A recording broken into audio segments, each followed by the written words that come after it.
No wrong answers here, but you know what is the best thing about today, Jamie? There it is. Our man, Pat Egan, with all the takes. Hello. Hi, Pat. Hi, Bob. Jamie. Oh, hi, Pat. There we go.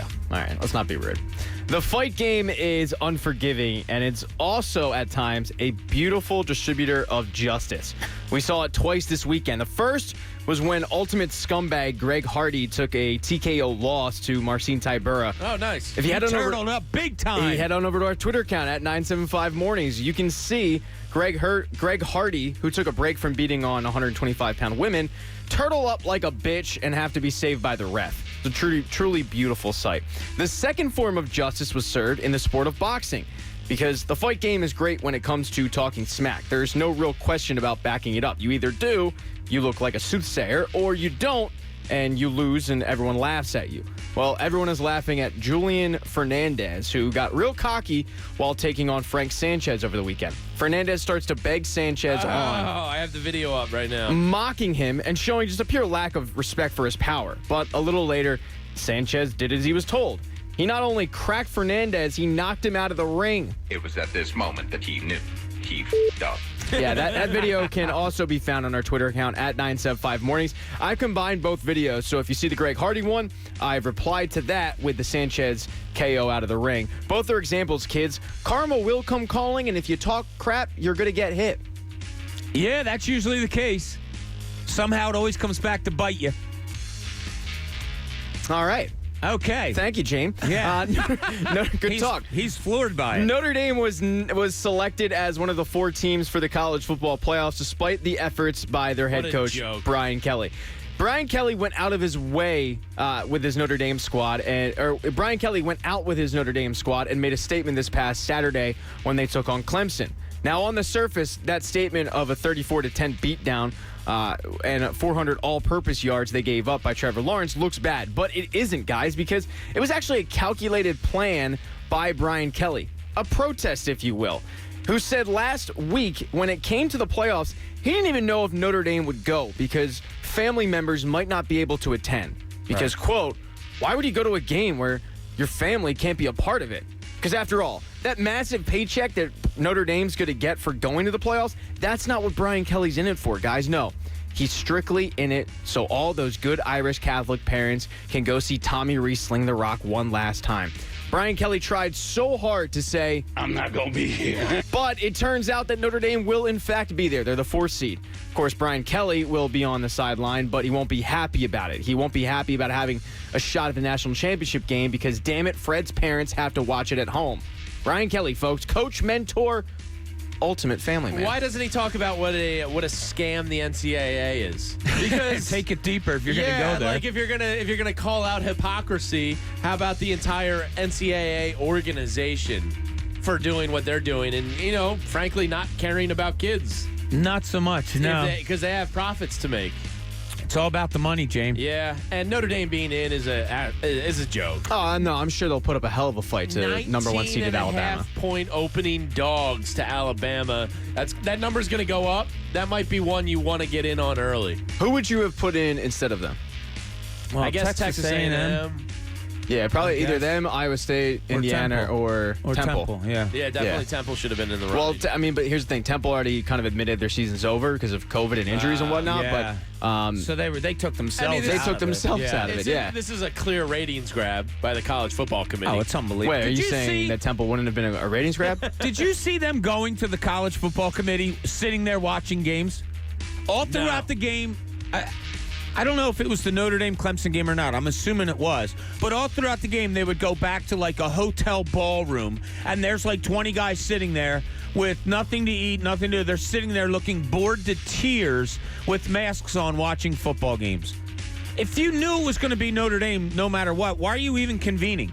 Because basically that's what they were saying. Yeah. No matter what, it's going to be Notre Dame. The NCAA sucks. Florida came back and made a game of it against Alabama. That was a fun game. Alabama's fun to watch. Yeah, Their they defense are. isn't all that And great. Devontae but Smith is a guy that might be in the Eagles' crosshairs. No, he goes to Alabama. He's not going to be in He's their too crosshairs. good. I Yeah. didn't realize he's only 175 pounds. He's a tiny guy. He's a slight guy. Yeah. That's why I go Jamar Chase. But whatever, you Yeah. can't go wrong with either guy. No, you can't. Yeah, Howie's not listening, so you have no shot at Keep a good it player. simple, stupid. Guys, do you remember the worst traffic jam you were ever in? Yes. And it has a football relation to it. The day the Eagles played the snow game against the Detroit Lions. You know, as soon as you said football, I figured it would be that. I was in New Orleans for that watching, so I didn't get the ramifications of the storm. I got offered to go, and I was like, no, dude, I'm not going. So the worst traffic jam. So my kid was supposed to play a soccer game at a not Valley Forge, the military place up in North Jersey. Oh my God, I'm drawing a blank. Anyway, there was only one way in and one way out, and there was a like 50 teams playing. You talking about Fort Union? Fort Dix. It doesn't matter. Go ahead. Fort Dix. That's not a military. Not a military. we talking about Dick's Sporting Goods? Whatever. Yes. he was just going to play with the ball in Dick's Sporting Goods. They got a sale going on right now for Christmas time. So there was kind of one way out, one way in, because you have to go through security and all this. And the snowstorm comes just before his game's about to play. So all the games previous were leaving, and then they say to us, the 12 o'clock games, all right, time for you all to leave too. 6 hours to get home from a place that was 45 minutes away. Oh, Yeah, that that's wasn't tough. fun. James, do you remember I yours? haven't been in anything like too bad. I've been on the turnpike when it like completely just shut down all lanes. How long do you think? Like no more than an hour and a half or 2 You hours. suck. Yeah, I've been kind of lucky in that. I think the worst one for me, I was leaving a hockey game in Oaks, and, you know, my games usually end around midnight or so, so it's probably... Sometimes they end before they begin. Yeah, sorry. So it's about 12:30, and I got on 76. And I usually am pretty good about checking, no matter what the time, 76 traffic. And I just passed the Conshohocken exit, which is the last exit before, you know, you're on it at that point until the Green Lane exit. And it was raining really bad, and it had flooded. And we were stuck there. Jamie, I don't even, you might remember this, because I was supposed to be in working the morning show that day. And I had to call up Jamie at like 5 a.m. and say, dude, I'm stuck on 76. Like, we can't move. And I was stuck there for about 8 hours. And we had to turn around and go the other way. I had to go through Conchi. That was within the last few years, right? Yeah, that was probably 2 years ago. Yeah, I had to call my mom. remember that, yeah. I was supposed to take my mom to the airport and then head into work, and I had to call my mom at 4 a.m. and say, you need to call an Uber because I'm not going to make it. Wow. That was bad. But I will try to keep things in perspective next time I'm stuck on 76, because motorists in Japan were stuck in traffic for 40 hours after a snowstorm caused trouble. Oh, my God. Cars were stuck in the snow and simply they couldn't move. The worst of it, were stuck in the same spot for 40 hours, as I mentioned.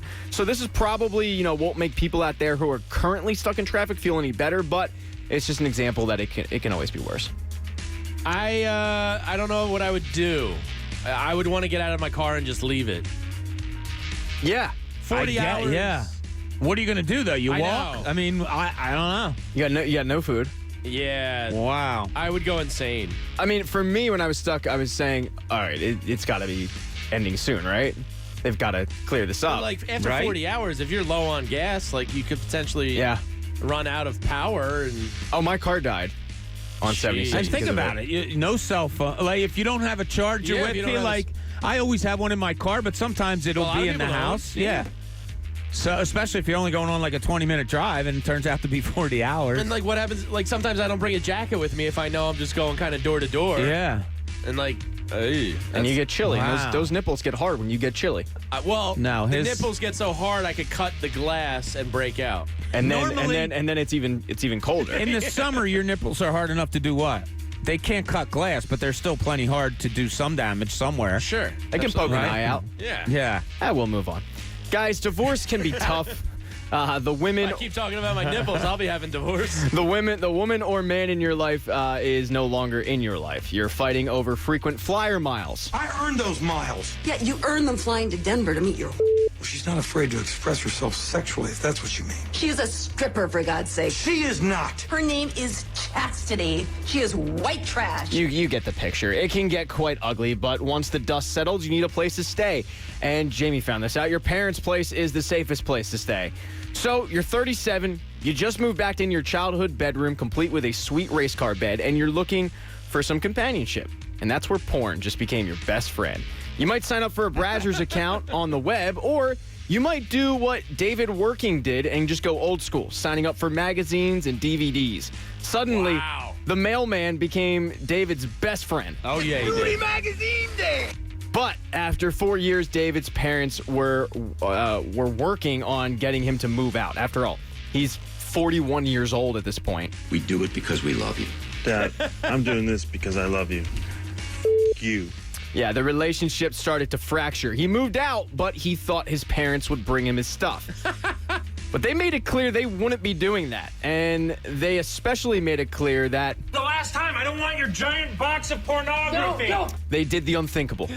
They threw it away. His dad sent him an email saying, quite frankly, David, I did you a favor by throwing all this stuff out. But David didn't see it like that, and he hired a lawyer to sue his parents. Now, David wasn't located in Missouri. But that's okay. Because he was located in Illinois, and you can imagine who he hired to represent him. The lawyer explained to the judge that David was simply trying to be King in his kingdom. and his parents stripped him of that. Magazines gone, videotapes gone. Boner Jams 03. It's a mixtape I made. All these great scenes that I was really into in the summer of 2003. And you can't put a price tag on that, but he attempted to. $25,000. Wow. And the judge sided with David. Now, no word on if he's actually getting all $25K for that copy of Playboy from August 1999, but he's definitely getting a payout. Let that be a lesson to all the parents out there whose kids are going to go old school. Respect the craft of the magazine game. Don't throw it out. Wow. I'm He amazed. won the lawsuit. That's amazing. Basically because of the fact that they acknowledged that it was his possessions and they threw it out. So he's going to get something for his troubles. That's insanity. Yeah. Now, what's more insane about it? The fact he won the lawsuit, or the fact he's still going magazines? The fact that he won the lawsuit. The lawsuit, definitely. Oh, see, I think if you're going magazines, you're kind of a creeper. A lot of good stuff on the There's internet, a lot of guys. things about this that says creeper. A lot of good stuff on, and I can't believe he got divorced. I mean, what woman would see this guy and say, "No, I think I'm all right"? Mom, can you bring me my box of porn? It's been 2 weeks. All right, birthdays today. The all-time touchdown vulture, Mike Allstott. He celebrates a birthday today. Oh, happy birthday, Mike Allstott. I'm going to tell you right now, it wasn't a great birthday day.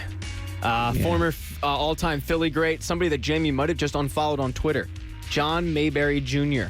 Yeah, he just went on an unfollow spree. I was following some weird people. Yeah, give me some of the names you unfollowed.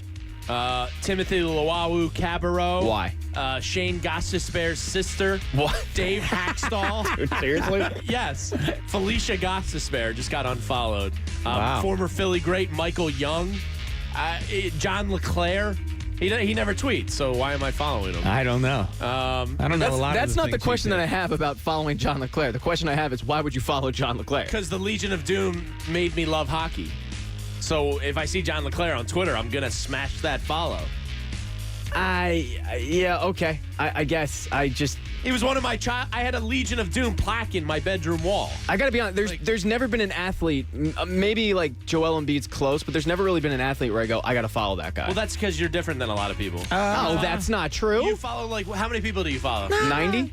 90. Yeah, I think Jamie's mom. I'm more on Jamie's side. What do you know? We're moving on. Okay. Events today. Wait, you missed a pretty big birthday. That will be when I Ray say, Romano. hey, that's going to be when I say, and it's all, and then you guys jump in. No, we only do that with events. Birthdays, Okay, we go want ahead. you Birthdays, who prior. did I I miss? mean, one of the most famous actors in Hollywood. Seth Green. Do you know I know Clint Eastwood. I've met Seth Green's mother lives in South Philadelphia. Yeah. At the bar I go to. He's from She here. lives Yeah. at the bar you go to? She lives like right next to it. She's in there daily. Wow. She gets like, Whoa. well, not to drink. She'll get like food to go or grab a paper or whatever. Oh, okay. But yeah, Seth Green's from. I always How go about to the that? bar to grab a paper. All right, whose birthday did I miss? Samuel L. Jackson. I've heard of him. Nice. Kind of a big deal, Pat. I've watched a movie with him or two. I think he's at the level where you should mention him in famous birthdays. You think he's bigger than Wow. John Mayberry Jr.? Just a little bit. And Mike Allstott? If only the prep service put that in there. Okay, events today. In 1891, Dr. James Naismith said, check rock, as he introduced the rules of basketball to 18 students in Springfield, Mass. Nice. The confused students couldn't figure out the whole peach bucket ordeal, and finally Naismith just freaked out at them. Take ball like Patrick Beverly say. Yeah, so they got it down, Pat. Is that your boy Perk? That is my boy Perk. In 1949, Concrete Charlie, Chuck Bednarik was selected first overall by the Philadelphia Eagles. Nice pick. That was a good pick. Yes, Yeah. it was. You know who didn't make that pick? Howie Roseman. You're exactly right. Somewhere Mike and Cameron You Pressure know is who smiling. wouldn't have made that pick? Howie Roseman. In 1959, Tom Landry became the coach of the Cowboys and stayed there until 1988. With Now, his I hate the stupid Cowboys, but that's a hell of a run. Yeah, it's a pretty good run. In 1969, Vince Lombardi coached his last game. What year was that? 1969. Nice. Grow up. In 1980, Harold Carmichael's streak of 127 games with a reception ended. against the Dallas Cowboys. And that. Here we go. See? I can't win with you people. I can't win. 2012. The music video for Gangnam Style became the first video on YouTube to garner 1 billion votes. Tell me who sang it? Psy. Psy, yeah. Psy. Very good, Bobby. Gotcha. Come on. I'm surprised. Come on. Did you have that in front of you, or did you just know that? I That was going to be mine, too. First, Mr. YouTube over here, Patty Picture Show. The first one to 1 billion, you would have thought. Yeah, right? Garnered some attention. Did you hear the music end? Yeah, so what does that means mean? the segment ends. And by how? And the criticism ends now. Because that is all it takes. There it is, Pat Egan. You are the